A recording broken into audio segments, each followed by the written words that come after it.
Halo sahabat spill novel Donghua, kita akan membahas cerita Donghua berjudul 100.000 tahun pemurnian Qi.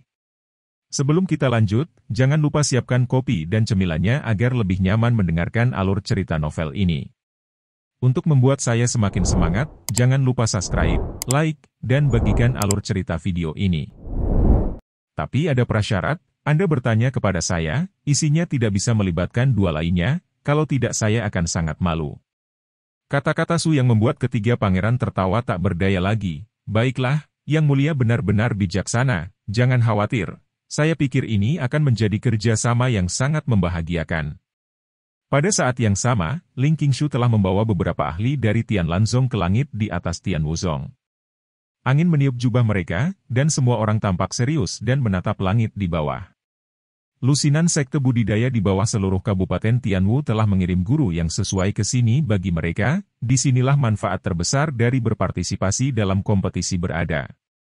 Kita harus tahu bahwa Tian Wuzong telah beroperasi di dalam Kabupaten Tianwu selama bertahun-tahun dan selalu menduduki posisi sekolah pertama di Kabupaten Tianwu. Latar belakang mereka tidak terbayangkan. Sekarang ada kesempatan untuk secara terang-terangan memecah belah mereka, semua orang sudah bersemangat untuk mencoba. Membunuh. Wajah Ling Qingshu dingin dan dingin. Meskipun dia cantik, dia hampir tidak bisa menahan arogansi tuanku seperti ratu saat ini. Dengan perintah, pembangkit tenaga listrik dari puluhan pembuluh darah Kabupaten Tianwu bergegas maju dan mulai tenang turun dari segala arah. Tian Wuzong.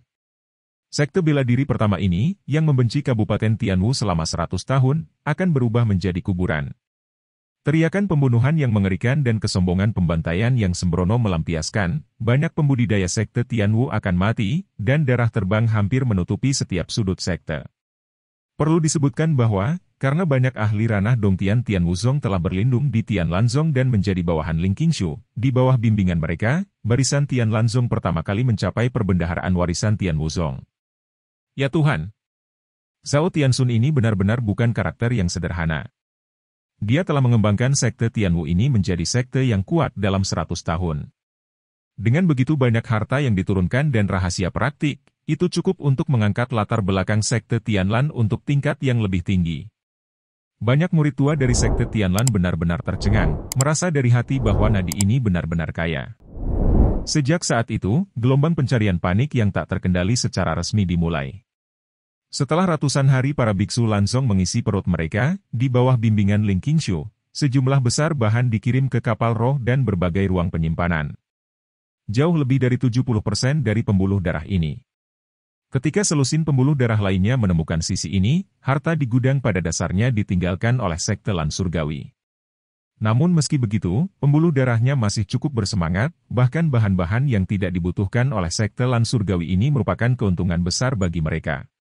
Terlebih lagi, kemampuan mereka untuk datang dan berbagi secangkir bubur sudah menjadi hadiah terbesar yang diberikan Tian Lanzong kepada mereka. Hahaha. Mulai hari ini, kita tidak lagi harus melihat kedipan dan tindakan Tian Wuzong, ini hebat. Berkat kekuatan besar leluhur Suyang, kita dapat memiliki kehidupan yang baik hari ini. Sekarang kita adalah pedagang terbaik di Kabupaten Tianwu, dan kita memiliki hubungan dengan keluarga kerajaan dinasti Daxia. Maafkan mereka untuk sekte lain. Jangan berani-berani marah pada kami. Dalam perjalanan kembali ke sekte tersebut, para prajurit Sky Lanzong menunjukkan kegembiraan mereka di wajah mereka satu persatu, tetapi sekte Master Ling Qingshu tampak tenang. Jangan senang terlalu dini, bersiaplah untuk bahaya di masa damai. Apakah kamu benar-benar berpikir bahwa mobil dinasti Xia besar sangat bagus?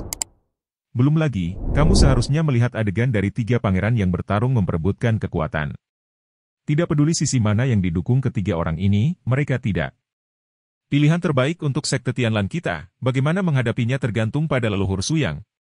Singkatnya, tantangan yang akan kita hadapi di masa depan hanya akan menjadi lebih parah. Pernyataan Ling Qingshu sama sekali tidak mengkhawatirkan dan menakut-nakuti mereka. Seperti kata pepatah, semakin besar panggung, semakin besar fondasi dan energi yang dibutuhkan. Jika kekuatan tidak cukup, lawan setingkat dinasti Xia besar akan muncul di masa depan, Tian Lanzong hanya akan menjadi lebih berbahaya. Ling Qingshu selalu mengerti satu hal. Tian Lanzong tidak boleh bergantung pada Suyang untuk segalanya. Leluhur tua itu pasti bukan apa-apa di dalam kolam. Dia pasti akan mencapai puncak 9 hari dan membangkitkan situasi dunia nyata, benar. Bukan tempat permanennya sama sekali. Hanya dengan meningkatkan kekuatan sendiri adalah cara terbaik untuk melindungi Tian Lanzong. Setelah Su Yang mengucapkan selamat tinggal kepada ketiga pangeran, dia membawa Huang Tian kembali ke sekte Tianlan. Dia memikirkannya. Pertama, beberapa tetua dari alam surga gua yang telah menyerah dari Tian Wuzong ditempatkan, dan Su berada di posisi yang sama dengan Tian Wuzong sebelumnya, sehingga mereka tidak akan kecewa. Pada saat yang sama, untuk berjaga-jaga, Su Yang juga diam-diam memasang kuk jiwa pada semua orang, baik di dalam maupun di luar. Yang disebut kuk jiwa adalah teknik yang mirip dengan segel mantra. Setelah berhasil ditanam, Su Yang akan memiliki kemampuan untuk mengendalikan hidup dan mati ini. Jika orang-orang ini benar-benar memiliki niat yang berbeda di masa depan dan ingin melakukan sesuatu, Su Yang hanya perlu menggerakkan jarinya sedikit. Tidak peduli seberapa jauh, bahkan jika dipisahkan oleh dunia, kuk jiwa dari target akan meledak. Potongan-potongan akan benar-benar mati. Teknik ini juga secara khusus dilakukan oleh Su Yang untuk mereka. Dapat dikatakan bahwa nasib orang-orang ini sepenuhnya ada di telapak tangannya. Jika Anda ingin dia mati, biarkan dia mati. Setelah mengurus urusan di sekte tersebut, Su Yang memfokuskan seluruh energinya untuk membangkitkan Bai Lian Sui. Dia pertama kali meminta Huang Tian untuk mencari harta karun terbaik dari Yin hingga Dingin di seluruh wilayah Daqi, sambil menunggu kabar dari tiga pangeran selama periode ini.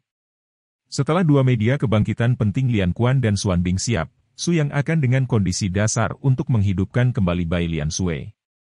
5 hari kemudian, garis besar Huang Tian tiba-tiba muncul di depan Su Yang. "Kakak, saya menemukan tempat yang memenuhi persyaratan Anda." Di dasar lembah Hanning di perbatasan Qi, terdapat air terjun besar yang telah bergelombang selama ribuan tahun, disebut air terjun Yuntian Fei. Ada gua stalaktit yang tersembunyi di bawah air terjun ini, yang jarang terlihat sepanjang tahun. Saat ini Su Yang dibawa ke tempat seperti itu oleh Huang Tian. "Hei, bos macam apa, bisakah kamu memenuhi kebutuhanmu?" Su Yang memandang Huang Tian dengan bingung, sungguh menakjubkan bahwa Anda dapat menemukan tempat seperti itu karena Anda. "Mari kita bicara, bagaimana Anda berencana untuk memberi saya hadiah?" Huang Tian menatap Su Yang dengan senyuman di wajahnya. "Jangan khawatir, saat aku membangkitkan Bai Lian Sui, aku akan memberimu kejutan besar." Huang Tian dengan marah menyentuh hidungnya, selalu merasa bahwa dia diberi rutinitas oleh Su Yang, monster tua, tetapi karena bos berkata demikian, tentu saja dia tidak dapat menyangkal apapun.